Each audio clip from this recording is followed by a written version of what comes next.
Introduction. Why this book, Dead in the Water or Supersized? Two people get into their cars at the same time every morning. Same city, same roads, same type of passengers, same hours behind the wheel. One of them is building an empire. The other one is just trying to get home. MD is an Uber driver. He has always been an Uber driver. He is good at it, knows the routes, knows how to read people, knows how to make a ride feel like the best part of someone's day. Every shift he encounters something remarkable. A grieving widow who shares the story of her late husband's secret life. A tech billionaire who rode in the back seat and talked for 45 minutes about why he almost quit. A group of strangers going to a concert who sang the whole way there and left him in tears. For years, those stories lived only in MD's memory. Then, they died with the end of the shift. Then one day, MD started recording voice notes on his phone, just talking, just narrating what happened. And then he started feeding those recordings into AI, not to replace his voice, but to shape it, to structure it, to turn raw human experience into something people could watch, share, feel. MD now has a growing social media following, not because he is a professional creator, not because he went to film school or studied journalism, because he had stories and he stopped letting them disappear. Donna is also an Uber driver. Same routes, same hours, same city, same extraordinary passengers. Donna goes home tired. That is what this book is about. Not technology, not artificial intelligence as a concept or a threat or a revolution. This book is about the gap between MD and Donna, between the creator who is multiplying and the creator who is sitting still, between the person who is supersizing their life and the person who does not yet know they could. You are not missing talent. You are missing a multiplier. My own moment. I have been a musician for a long time. Songs written on paper, chords worked out on the piano, melodies hummed into a phone before they could escape. I have 5 traditional albums and over 40 singles that exist entirely because of human hands, human ears, and old-fashioned creative stubbornness. And then the AI age arrived, and I had a choice to make. The choice was not, do I use AI or do I not? That conversation was already over. The choice was, do I use AI to become more of who I already am, or do I let it make me into something unrecognizable? I chose to amplify. I will never forget the day I was looking into producing an audiobook. A friend of mine, a fellow creator with a voice made for radio, the kind of voice that makes you trust everything it says, quoted me the going rate for professional narration, hundreds of dollars an hour, not hundreds for the project, hundreds per hour. He saw my face. Why are you looking at me like that? Just use 11 Labs. Use my voice. I'll get a royalty every time someone plays it, and you don't have to pay me a studio rate. He said it like it was obvious. To him, it was. That moment changed how I thought about everything, not just the audiobook, not just the studio fees, the entire creative economy, the entire question of what it means to make things in the AI age. If a voice can be cloned and earn royalties while the owner sleeps, what else can be cloned? What else can be multiplied? What else can be built once and scaled indefinitely? That question became this book. What this book is not. This is not a book about replacing yourself with a machine. This is not a book about automation for lazy people. This is not a book about AI doing the work while you sit back and watch. If you're looking for a shortcut that requires no thought, no skill, and no judgment, this is not your book. It is about taking what you already are, your knowledge, your skills, your tools, your techniques, your philosophy, your voice, your stories, and multiplying it by a factor that would have been impossible just a few years ago. It is about the creator who writes songs and now has an AI band that plays them. It is about the teacher who knows their subject deeply and now reaches 10,000 students instead of 30. It is about the cartoonist who designs every character by hand and then hands those characters to AI for rendering, animation, and global distribution. It is about MD, and it is about what happens when you decide to stop being Donna. The framework, Amplify. Every creator has assets. Most creators underestimate theirs. You have knowledge that someone would pay to access. You have skills that someone would pay to learn. You have tools you have invested in. You have techniques that took years to develop. You have a philosophy that is uniquely yours. You have a voice that cannot be replicated, only extended. AI can amplify every single one of those things, but only if you know how to direct it. That is the central insight of this book. It is not enough to have AI. You need to know what to ask it, what it's capable of, and which tools to use for which job. If you do not know what to ask, you get nothing. If you do not know what AI can do, you are dead in the water. If you do not know which tools to reach for, Nothing, not talent, not hard work, not years of experience, can rescue you. The good news, all three are learnable. This book teaches you all three. The framework I have built to guide you is called Amplify. 7 dimensions, 7 letters, 7 lanes in which AI can take what you already have and blow it up to the ends of the earth. A. Augment. Augment your knowledge. Turn daily life into structured content and access the world's greatest minds on demand. M. Multiply. Multiply your skills. Whatever you already do, AI can scale it into a course, a channel, a book, an empire. P. Power. Power your tools. Every tool you own is being used at 10% capacity. AI unlocks the other 90. L. Leverage. Leverage your techniques, master prompting, build early feedback loops, become the agent workflow manager. I. Imprint. Imprint your philosophy. Teach AI exactly how you think, talk, and write, so the output is congruent with who you are. F. Forge. Forge your clones. Build voice clones, content clones, agent clones. Your Mo clone works while you sleep. Y. Yield. Yield explosive empires. Release consistently. Build loyal tribes. Scale across every platform you choose. We will go deep on every one of these, not as abstract concepts, as practical moves you can make this week, starting today. The people you'll meet throughout this book. You will follow 7 people. They are composites, drawn from the real world, from conversations, from communities, from stories that have played out in every creative field over the last few years. You will recognize all of them, because you have met them. You may have been some of them. Brad, the purist, brilliant visual artist, draws everything by hand, convinced AI is a threat to real creativity. Overflowing portfolio, zero reach. Jazz, the empire builder, designs every character by hand just like Brad, then hands them to AI for rendering, animation, and series production, building a universe. Bill, the frustrated musician, talented, passionate, spends more energy complaining about studio fees than recording music. The tools exist, he won't use them. Max, the Amplify champion, deep subject knowledge, uses AI to synthesize, scale, and distribute content across every platform. Not the best teacher in the room, the most leveraged. Miriam, the skeptic, experienced, capable, convinced AI is spying on her. Teaches in the corner of the classroom, while Max teaches the world. Not wrong to be cautious, wrong to be paralyzed. MD, the unlikely creator Uber driver. Extraordinary stories every single day. Started recording voice notes and feeding them to AI. Growing following built entirely on real life. Donna, the unaware creator, drives the same routes as MD. Same hours, same passengers, same potential. Goes home tired. Does not yet know what she is sitting on. You will see yourself in at least one of these people. Probably more than one. The goal is to move you closer to Jazz, closer to Max, closer to MD. The goal is to get you off the road Donna is on, and onto the one MD is building. Where are you right now? Before we go anywhere, I want to give you a map. One of the proprietary frameworks in this book is called the Phil-AIM taxonomy. It was originally developed for musicians, but it applies to every creator in every field. It describes 8 levels of AI involvement, from L0 to L7. L0 is the creator who refuses AI entirely. L7 is the horizon, full creative autonomy, where AI operates without instruction because it has been so thoroughly trained on your voice and philosophy that it can initiate and create on your behalf. Most creators reading this are somewhere between L0 and L3. That is not a criticism. That is where the majority of the world is right now. The question is not where you are. The question is whether you are moving. By the time you finish this book, you will know your level. You will know your next move. And you will have a roadmap that takes you from wherever you are to wherever you want to go. How to read this book. This book is built in 4 parts. Part 1 is the mindset. Before we touch a single tool, we need to establish the philosophy. Who you are in the AI age, what your job title actually is now. Why the human in the loop is not optional. It is everything. Part 2 is the Amplify framework in full. 1 chapter per letter, 7 dimensions, 7 practical moves. This is the spine of the book. Part 3 is the Phil-AIM progression. Find your level. Understand the levels above you.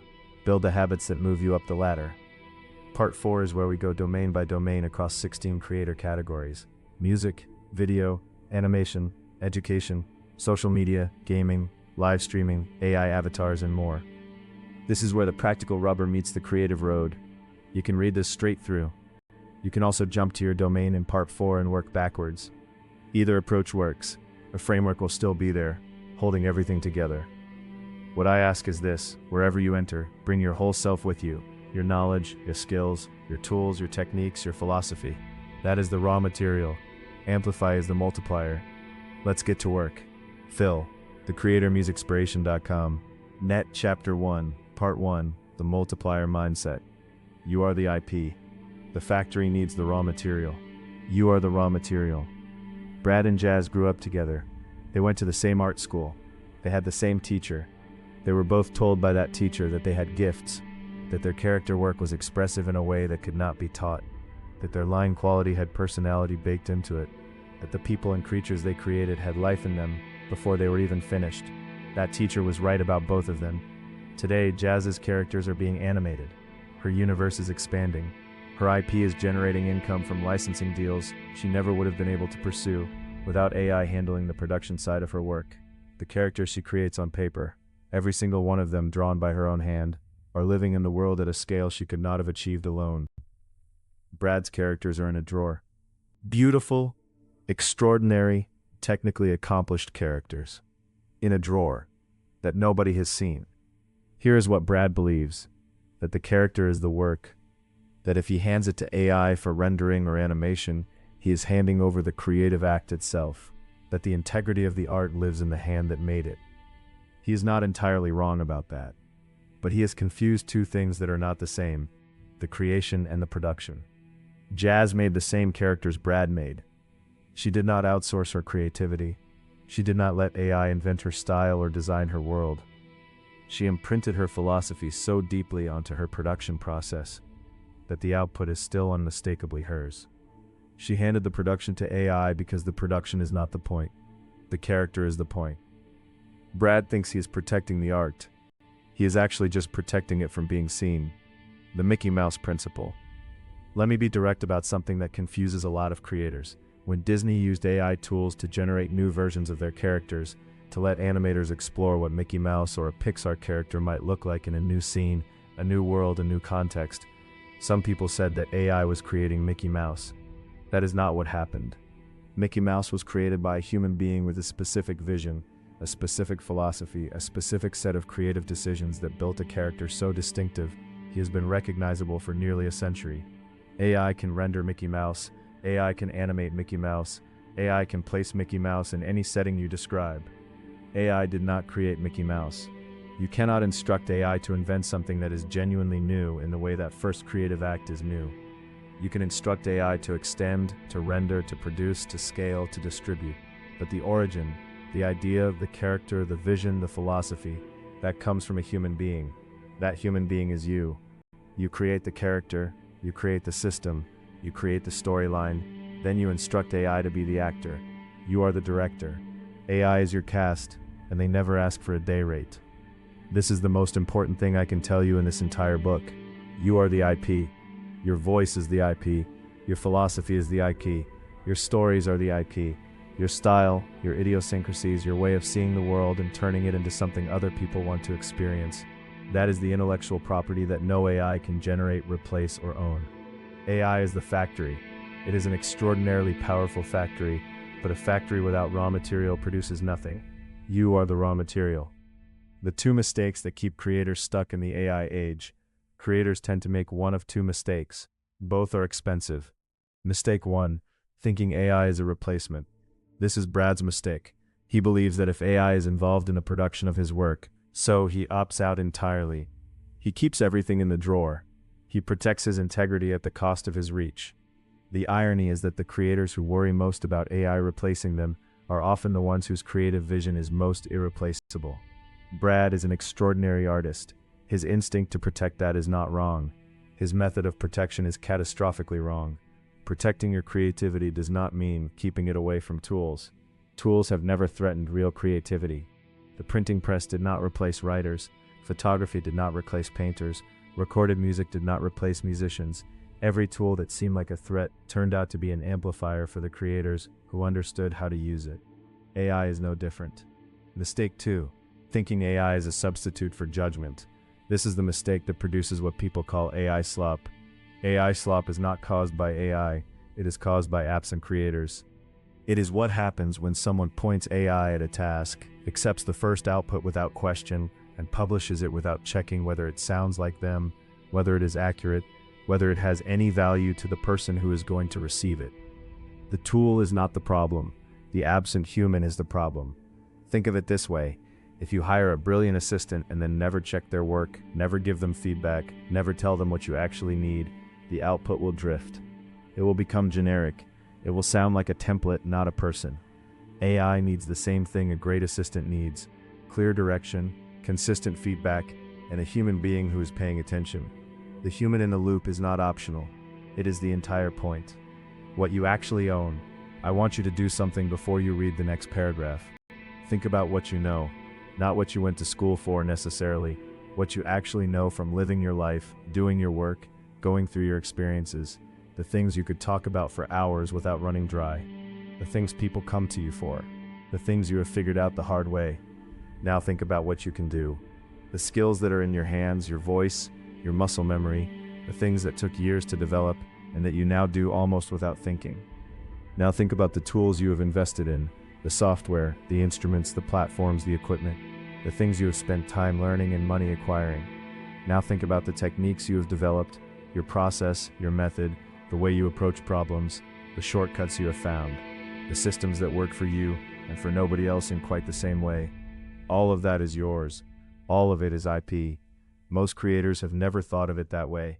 They think of their IP as the finished products, the songs, the paintings, the courses, the books, but the raw material that produce those finished products is far more valuable because it can keep producing.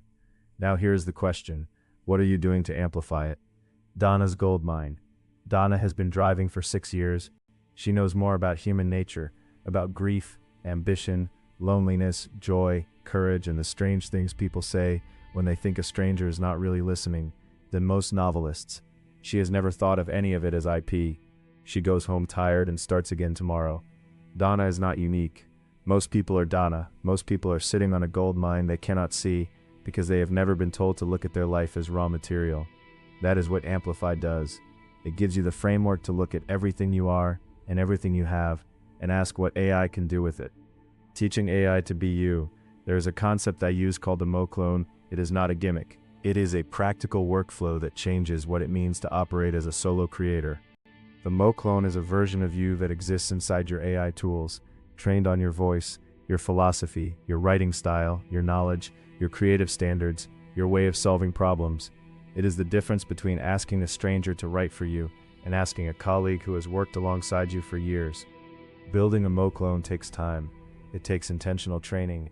It takes feeding your AI tools the right material: your books, your transcripts, your voice notes, your creative decisions, your brand guidelines, your philosophy statements.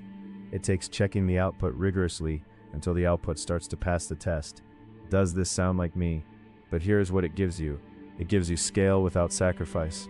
You can be in 10 places at once. You can produce content at a rate that would have required a full team just a few years ago. You can respond to your audience, develop your IP, write your books, record your courses, and expand your presence without burning out, without compromising your voice, without handing your creative identity to a machine. Because the machine has been trained to be an extension of you, not a replacement, an extension. There is a difference between a clone that replaces you and a clone that multiplies you. One makes you redundant, the other makes you unstoppable. The move every chapter in this book ends with a move, a specific, actionable thing you can do today. Not someday, not when you have more time, not when you feel ready. The move for chapter 1 is this.